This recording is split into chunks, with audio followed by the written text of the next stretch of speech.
how big of a deal is this for the Big 12 right now? How big of a deal is the lack of NFL talent? Yeah, good question. I think that appreciate you having me on. I think the totals are always going to kind of look like that just because it's a 10-team league. So you kind of have to go by the, on a per-team basis. But still, it's not a very good number for the Big 12 this year. You look at the top of the list there and say, after round one, you'd say, okay, well, maybe the upside is that Oklahoma's got a lot of guys back, and Oklahoma might have the number one overall pick next year. Obviously, Iowa State's got everybody back. It's possible that that's part of it, but I was surprised on Thursday for sure. I would have thought Trayvon Merritt from TCU would have been a first rounder. I thought he was the best safety in the draft. Tevin Jenkins from Oklahoma State went right away in round two. There's definitely some guys, and there was a bunch of guys on day two, but you're right. It does feed this perception, especially outside of Big 12 country, that the Big 12, that all these good players are leaving this area and going to the bigger programs, or that these programs just aren't producing enough for where they should. And I think that perception, does it affect recruiting? Yeah, I'm sure it does over time, and so that's got to change. Yeah, what can the Big 12 do about that? Is it a matter of getting better coaches in there, better recruiters? I know this is almost an impossible question to pitch to you, but where does the league go from here as far as trying to correct some of that? Yeah, well, you could add BYU or Tulsa or Houston because those guys have first rounders, right? Yeah. I mean, that's one option. No, I think that I think right now the quality of coaching in this conference, and especially with the move Kansas just made, is at a really high level, and there's a reason why some of these guys are now NFL head coaches that we've seen the past few years. I think the quality of coaching in the league is really good. Certainly, Oklahoma's done its part over the years in terms of putting guys in the first round and in the first three rounds, and obviously Texas is not. And I think that's really high up on the list of priorities. I would think for Sark and taking that program over is, how do you kind of restore the reputation that Texas has or used to have in the draft, when Texas used to be putting out a couple of first rounders every year under Mac Brown. And it's just over this decade for Texas football that they've declined. There's been a huge drop off there. And, they had a couple guys, Joseph Osai, Sam Cosme, who were considered first round talent during the draft and then ended up being second rounders. So it kind of shows you there's not a ton of respect for where Texas is at and the development there. And that has got to improve under this coaching staff. And obviously Sark coming from Alabama has seen the difference that makes when kids know that you are an NFL talent factory. We're talking with Max Olson from The Athletic. Well, you brought up the Kansas hire, Lance Leipold, taken from Buffalo. Your initial impressions of that? It seems like the national perception has been very good and very positive to this hire. Are you on board with that?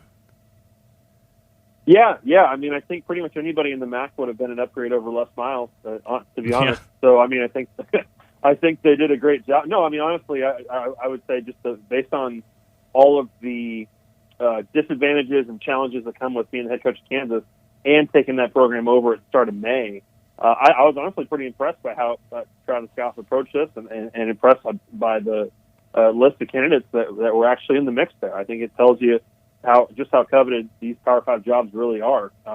And, I know there are some folks that were upset by Monken not being the choice and Kansas not going to the triple. But I think Leipold is a great fit. I really do. I think that he kind of checks with a lot of the boxes in terms of what they've done from a cultural standpoint at Buffalo, player development, having championship experience at Whitewater. And just this is a guy from the Midwest who is getting back to this part of the country, has a lot of connections, I think is going to kind of build this thing up the right way. Obviously, this year, you have to treat it like a year zero because the guy didn't even get to go through spring ball with his team. But is this the kind of coach that can get Kansas on the right track so that they're competitive in 3 or 4 years? Yeah, I think so. Would there have been interest had he not taken this job? Do you think he would have gotten another Power 5 job? That was kind of the interesting thing with the Kansas search is I think the three guys that were talked about the most and kind of most seriously considered, Jeff Monken and Willie Fritz and Leipold are all guys that have kind of been passed over for jobs that have been in the mix for a bunch of them over the last few years. and have all of them come pretty close on a few, and just haven't gotten it. And so I think that sort of was a big help to Kansas. There are a few guys there that even with the bad timing of all this, were willing to do it because they've missed out on some. And so I think that Leipold, I know he's come close on some jobs, and so this is also a guy that I think that the tricky thing with Kansas is you have to have a plan and a good blueprint, and you have to stick to it. And this is not a coach that I think would use Kansas as a stepping stone to go coach somewhere else in a couple of years here. I think he's at a certain age in his career that he's willing to settle down there and is happy to be back in that area, and I think can have a good blueprint they can just kind of stick to for 4 or 5 years. That's the thing they need the most. Max Olson is talking with me from The Athletic. What to you has been, we're coming out of spring ball now, what to you has been the biggest development in Big 12 football throughout the spring? Oh, good question. I think the Texas quarterback deal is still a pretty important one that has to continue to play out between Hudson Card and Casey Thompson. I wouldn't have thought it would be that close. I kind of thought Hudson Card was the future of the program. But Casey Thompson, what he was able to do in their bowl game against Colorado, and then just the advantage he has in terms of experience, I think that's going to be a really interesting battle. And frankly, with the way the sport is right now, whoever doesn't get the job probably transfers and probably is one of the most coveted transfers out there. So I think that's a really interesting one. Certainly what Oklahoma has been able to do on the transfer market, they just added a receiver from Arkansas last week. They've added a couple really talented players from Tennessee. I think Oklahoma has done a few really good moves there to upgrade their roster as they get ready to make a run at the playoff. And then certainly I think very curious to see just how long it'll take for Kansas. Like we talked about. I mean, I think that's a hard thing for a program like that to to just sort of totally reset here after spring. But hopefully he can make them competitive. Well, I realize I'm about to reference something from a competitor here, but I saw, you spoke to Oklahoma. They have done a lot of work in the transfer portal, and ESPN just had their power rankings coming out of the spring, and they had Oklahoma as the number one team in the country. So is that going to pick up steam? Do you think Oklahoma legitimately is potentially number one good, national champion good this year? Oh, this is also a week where people are starting to do their sort of initial mocks for next year's draft, and obviously those are like totally meaningless at the end. But everyone's sort of in agreement that Spencer Rattler could definitely be the number one pick in the draft too. And so, I think that the hype train on Oklahoma is absolutely rolling, and obviously the way they finished to win out after losing their first two in conference play, and then to just destroy Florida the way they did. I mean, it makes sense that I feel like that team, the way that they came on at the end of last season, and really once Rattler kind of figured it all out after the Texas game, and they got some players back. I think that team is it makes sense to me. It really does. If you want to put them number 3, number 2, number 1, like I'm good with that, because I think Oklahoma is that loaded, and I think that the steps they took last year defensively under Alex Grinch get them a lot closer to being the kind of program that can, not just make the playoff, but I just think the depth of talent they have on defense is getting a lot better under Grinch, and I think that gives them a chance to actually go out and win a playoff game. Max Olson from The Athletic is talking with me. The one that's a sticking point here, I don't think people around Manhattan care so much about what Oklahoma's doing, but Iowa State is the one that's a real thorn in the side right now, because there's a lot of competition for resources on the recruiting trail there, and frankly, just not a lot of love lost between K-State and Iowa State. And I see them as high as number 6 right now, and it's like, maybe I am just jaded. Maybe it is my purple-tinted glasses here. I think Iowa State is very good. I don't see them as being college football playoff good. Like, where do you think the Cyclones land, and are they reaching the realm of being a bit overhyped? What did you think of their game against K-State last year? You know what, Max? I did not think that went very well.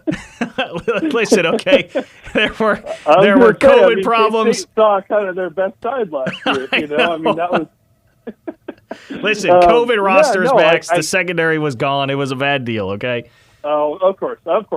No, I hear you. I think the thing with Iowa State, especially as people kind of put together these these off-season rankings and stuff like that, the post-spring rankings, all that. Usually, you kind of build them based on what do they have back and what do they lose. And in the case of Iowa State, he really didn't lose anybody. I mean, they lost Kenny Nwangwu, who is their backup running back, gets drafted. They lost Shaquan Bailey, who was one of the better, veteran defensive linemen in the Big 12.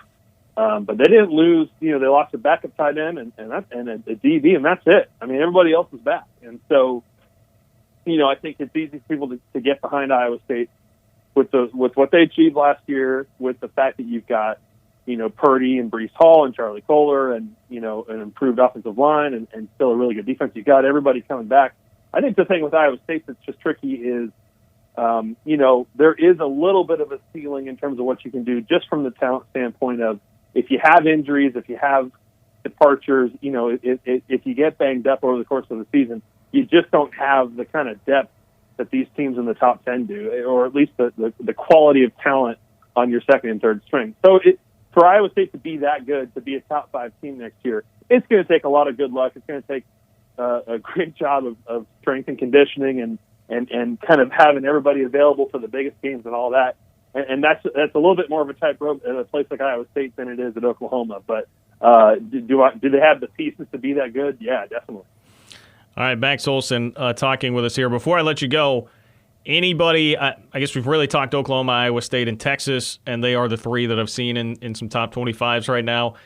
A sleeper outside of that group, who would you like next in the Big 12 headed into the 2021 honestly, season? I'm not so sure right now that Texas is the number 3. I think there's still a lot that they got to figure out.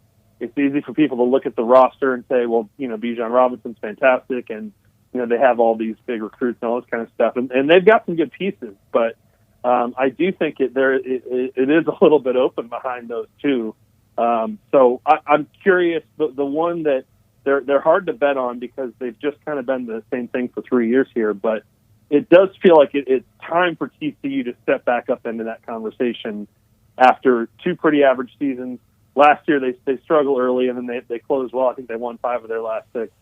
I think that's a team that's starting to kind of put all the pieces back together there. And I know they believe in, what they've got in Max Duggan and some of the offensive weapons there. They've gone through an OC change now with Cumbie moving on to Texas Tech. But defensively, even with Merrick and Washington moving on, still a lot of good players on that defense. So I'm curious if TCU is ready to jump back into that top 25 conversation this year.